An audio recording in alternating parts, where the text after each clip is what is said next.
Have you ever heard about the MBTI? MBTI is a trend in Korea. Personality tests. Yeah. That's right. Yeah. And Personality. it have 16 type right. of personality. Type of personality. 여러분도 한번 MBTI 검사하면 나쁘지 않을 거예요. It's really fun. 은근 과학적이야. Try it. 혹시 MBTI가 어떻게 되시죠? 저 INFJ. As its members, MBTI, ESTJ. ISFP. I'm not gonna tell you my MBTI in here, right? Okay. Have you ever heard about the MBTI test? It's a pretty popular personality test that sorts people into 16 personality types based on how they see the world and how they make decisions. Each type is defined by a mix of traits like being outgoing or being shy, being practical or being imaginative, being logical or being emotional, or being organized or being flexible. So those types will be represented by a bunch of traits, and those traits will be represented by a combination of 4 letters. For example, ISTJ or ESTP. And today I wanted to talk about a main character who fits one of those MBTI, which is INFP, which stands for introverted, intuitive, feeling, and perceiving.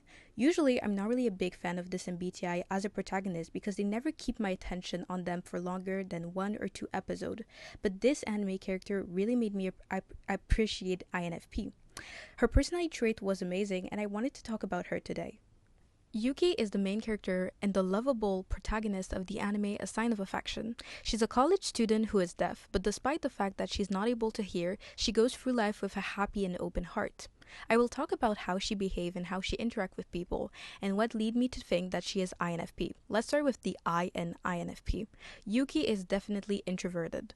Enjoying her own thoughts and her own feelings, she likes to spend time alone, and she values deep, meaningful relationship over shallow one. Her quiet natures come from a rich inner world that we love to hear about with the beautiful narration.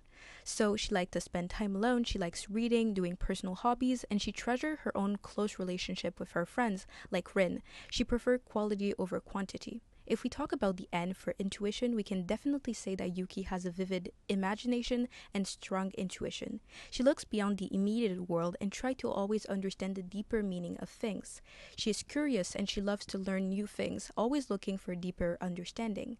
If we talk about the F, we can also say that she's really sensible and guided by her emotion. She cares deeply about harmony, about the well-being of others, and her decisions are often based on how other people feel and how her action would impact other people. Lastly, if we talk about the P, she is definitely flexible and open to new experiences. She keeps her option open rather than just following a strict plan. This adaptability helps her handle life in this really beautiful way with grace and dignity.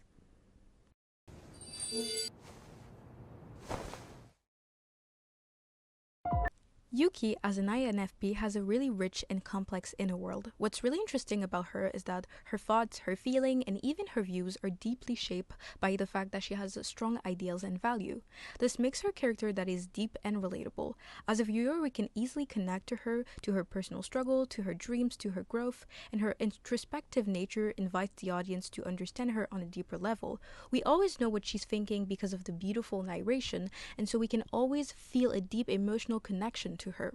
And talking about emotion, one of the most engaging aspects of Yuki as an INFP is her exceptional emotional understanding. She can easily sense and relate to other people's feelings and experiences. Her understanding nature helps Yuki form deep and meaningful connections, which are beautiful and so interesting to watch on screen. I would say slice of life anime are not necessarily like shonen anime where there's a lot of action, so those deep meaningful connections makes the TV show really interesting to watch. Maybe as interesting as battle. We can also talk about her quiet strength. Yuki is reserved, like many introverts. She has a strong inner resilience and determination to stick to her values and ideals. This quiet strength makes Yuki an admirable character, and her bravery when she faces challenge is outstanding. She honestly can become an inspiration. Again, like I said, maybe not like a shonen anime who goes to battle, but Yuki showed this strength that can be imitated in everyday life when she struggles with her disability but still choose to push through the struggle. We can also talk about her creativity and imagination. Yuki, being an INFP, she sees the world through a creative and imaginative lens. Her unique perspective and creative thinking adds an interesting dimension to the story. She sometimes thinks out of the box, and so us as viewer we think, oh, that's an interesting point of view. Lastly, I think the most important thing is the fact that she is on a journey of self-discovery. As Yuki is learning more and more about herself, building meaningful connection, we can definitely see that she is growing, and growth is so interesting. Think about all the big anime such as Kaguya-sama Love is War, or think about other anime more popular like My Hero Academia. All those anime show and portray beautifully the growth of their character. And this anime, even though it focused mainly on one character, also portrayed this growth in a really beautiful way.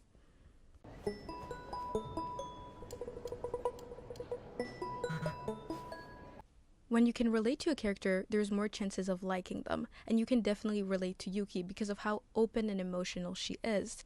This show does a beautiful job at portraying every single human emotion, to the most ridiculous, to the most complicated, to the saddest emotion, to the happiest emotion. I can definitely see it's a beautiful portrayal of the spectrum of human emotion.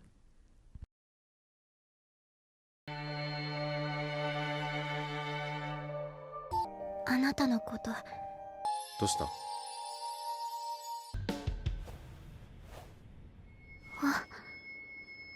いつおみさんの指、長い。